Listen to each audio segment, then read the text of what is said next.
तैयार रहिए, स्टार्ट। सभापति महोदय, हम यह समझें कि किसी तरह का चीन का दबाव इस सरकार पर पड़ रहा है जिसने सरकार के सोचने के ढंग में परिवर्तन कर दिया है। विराम। मैं गृह मंत्री से विशेष रूप से यह कहना चाहता हूं कि सरदार पटेल जिस जगह पर बैठे थे आज आप उसी जगह पर बैठे हुए हैं और राष्ट्र की आंतरिक सुरक्षा का भार आपके कंधों पर है। विराम। इस प्रकार के प्रकाशन सरकार की दुर्बलता के सूचक हैं। विराम। दूसरी बात मैं सांप्रदायिक दंगों के संबंध में कहना चाहता हूं। विराम। इन सांप्रदायिक दंगों से निश्चय ही हमारे देश की जो आंतरिक स्थिति है वह बिगड़ती जा रही है। विराम। दुनिया के दूसरे देशों में हमारा देश बदनाम हो रहा है। विराम। सबसे पहले मैं गृह मंत्री महोदय से कहना चाहता हूं कि अब जितने सांप्रदायिक दंगे हमारे देश में स्वतंत्रता के बाद हुए, गृह मंत्रालय इस बात की जानकारी ले कि इनका प्रारंभ कहां से होता है और कौन उनको प्रारंभ करता है। विराम।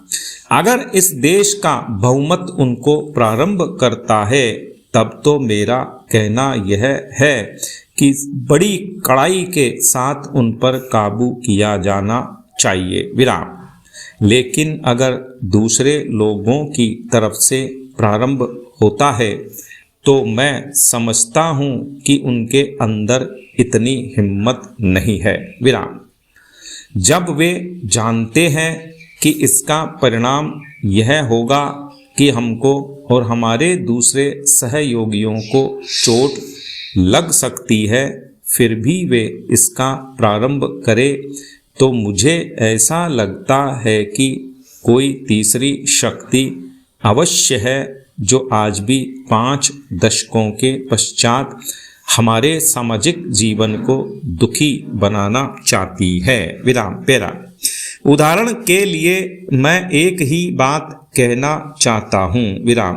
पहले गृह मंत्रालय जब अपनी वार्षिक रिपोर्ट प्रकाशित करता था तब उसमें बतलाया जाता था कि हमारे देश में दुनिया के किस किस देश के कितने नागरिक रह रहे हैं। विराम। लेकिन अब शायद जानबूझकर गृह मंत्रालय ने अपनी कमी को छिपाने के लिए इन आंकड़ों को देना बंद कर दिया है। विराम। लेकिन फिर भी प्रश्नों के उत्तर में कभी कभी कुछ इस प्रकार के आंकड़े सामने आ जाते हैं। विराम।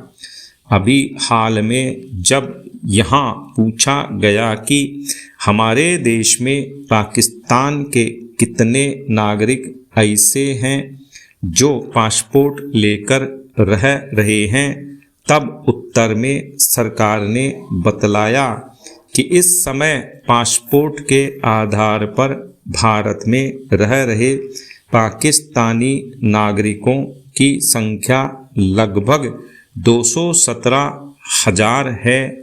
विराम।